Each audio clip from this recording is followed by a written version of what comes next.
can lick my oatmeal bowl. Hello, and welcome to this week's episode of Advice for Your Besties. Woo! And each week we take your questions and we give you our thoughts and hopefully some good advice. Here's a doozy. Wait a minute. What are you looking at? I'm looking at my iPad. Yeah, you want to see my iPad? Your Kindle? What's that noise? I don't know. Okay, here's our first one. My font's as big as yours. Okay, so my ex-husband wants me to be a surrogate for him and his girlfriend because her body is too perfect to ruin. Obviously, I don't want to do that, and that's very insulting.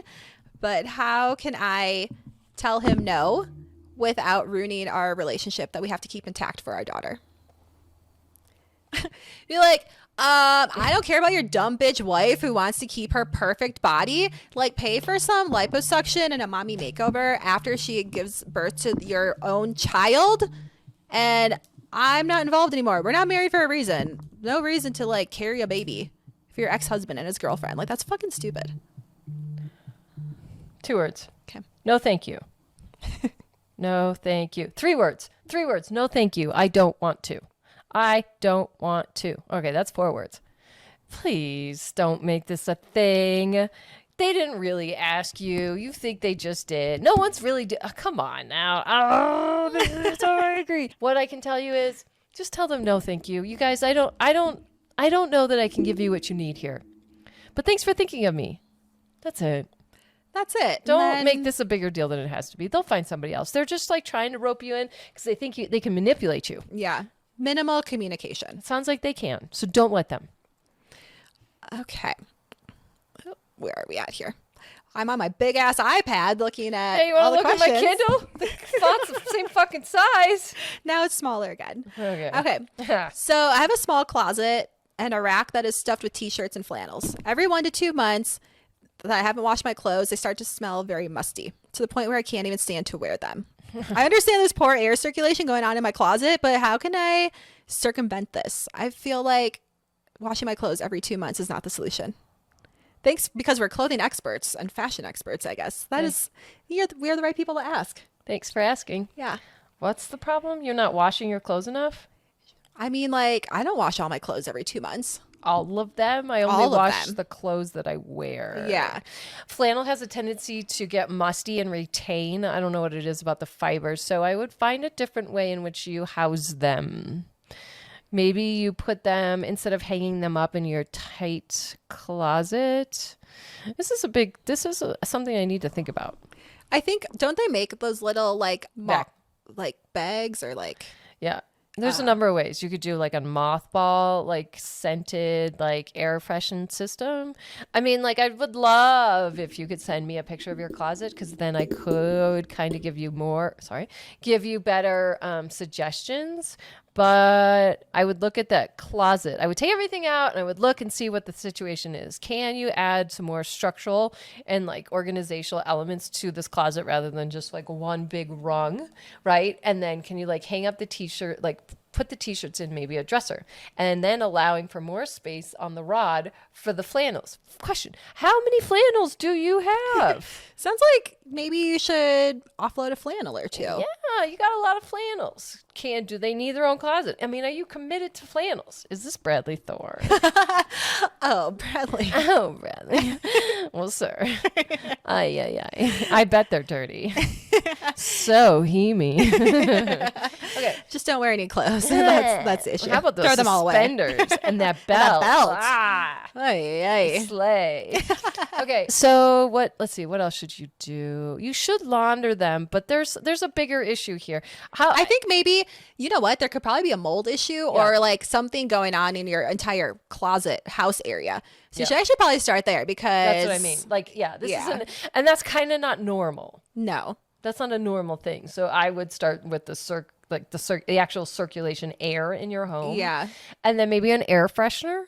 I love a good air freshener. Love an air freshener. There's different types of ways in which you can freshen air. It's not just your commercial like car wash thing hanging from the mirror. There's a lot of ways to do it. I don't know. Did that help? I think so. Yeah. Here's one since you're a comedian. Okay. I wrote a joke recently One that I think is pretty funny and one which my comic friends all seem to love. But at the same time, there's a possibility that it could get me stabbed, and a few of them said as much. Let's just say it has to do with the Middle East kerfuffle and Palestine thing. I don't even do culture war related material unless it's making fun of and subverting the focus on its stupidity, but this one is kind of a banger. Have you ever written a joke you were unsure if you should perform it? Every night. My entire bit. So I don't have a very extensive repertoire of bits. I'm new to this. I only started like late October. The one I think is Academy Award winning is dangerous and rarely gets applause. But I feel strongly about it. I think the art form would suggest maybe I think it's funny. My demographic thinks it's funny.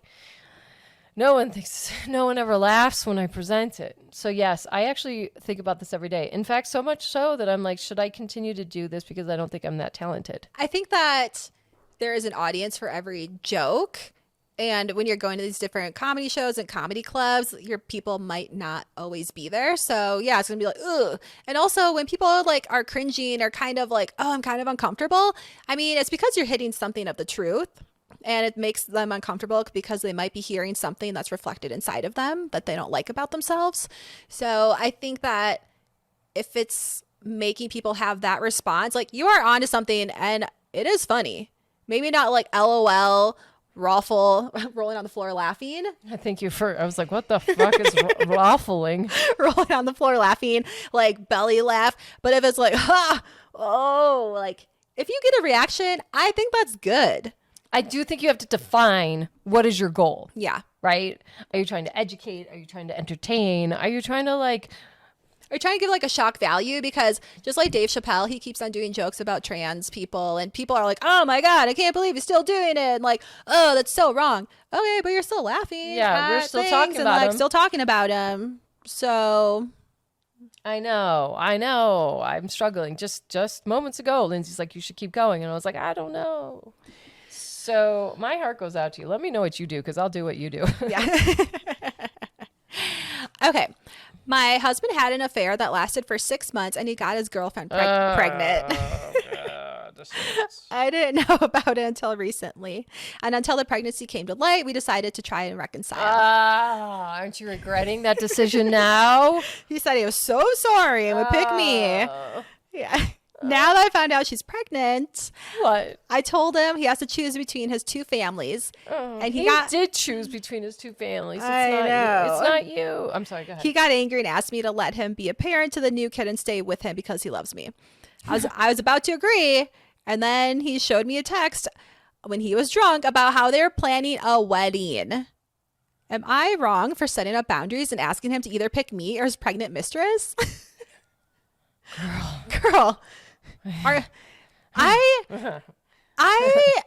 so hungry. I am sorry for you. Sorry for you. Oh, God. And your lack of self-esteem. Oh. Because if you're questioning if I should make a boundary and if I should leave him and the automatic answer isn't already no, like I feel very, very bad for you because clearly this is red flag after red flag after red flag, and he doesn't love you that much if he's talking about planning a wedding with the new side chick and starting a family with her. She's no longer the side chick you are. Yeah, you have become the side chick. You're the side chick. You just didn't get a memo. Like, what's it going to take? Like, he's just keeping you around now just because he feels sad for you. Like, if they're getting married and they having a baby, like, he doesn't want any... Are they married? He's married. And to her. Look, why would he get divorced from you? You don't seem to put up a fight. And you don't necessarily... You're just like, don't do that. But, oh, okay. Like, you're kind of pathetic, and I'm really sad for you. Yeah, that's what that was the word I was trying to look for. You're pathetic. Sorry. I'm so sad for you. Yeah, no second chances. You never take anyone back after they cheat. Did I know that the first time he cheated on me? No. I only know that now. Like, there's no coming back from it. And now they're having baby and getting married. Are they going to ask you to be in the wedding too? Maybe you can be a surrogate for their second child. Maybe we know. Yeah, right. We'll get you hooked up with that lady. Because we know that lady. What's going on 2024? At this point, why don't you just join them? Because they're lucky. You're actually very lucky that they're not cutting you out. He could just like package you up and dump you on the side of the road. He could like move you out and move his family in. There's no more ultimatums. Make sure you get the house or like whatever living situation you're in. Gonna get nothing. Make sure you get something. You're getting nothing. Get something. You know why he's not divorcing you? Because it's cheaper to keep you because you're an idiot. True that. Like, I'm an idiot. Like, I get it. Look at me. I'm an idiot. Like, it's cheaper to keep me. Yes. And breadcrumb me with presents and gifts. Fine. I have accepted that. But like, I'm not making ultimatums. I am sending gifts and Venmos to the people that are keeping him happy, right? So it's not like it's me or her. He's already picked. He picked her time and time again. So you are asking the wrong questions. Like, this is not the issue. The issue is like, what are you going to do? What are you going to do? Will you write us back and let us know? Because, girl, you are effed. Yes. Please let us know. Fucked. And not by him, because he's fucking her. They got a kid on the way. And he wants to marry her. Ouch. I'm sad for you. Ouch. Well, sorry. Sorry, not sorry. Sorry, not sorry. Well, that's all of our advice for today.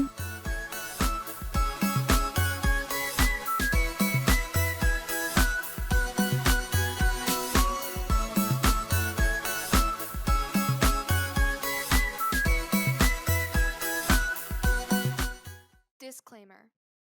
This podcast is for entertainment purposes only. The stories and statements expressed herein are experiences and opinions. They may not represent the views of the production studio or the hosts. If you disagree with our content, that's okay. No podcast is perfect for everyone.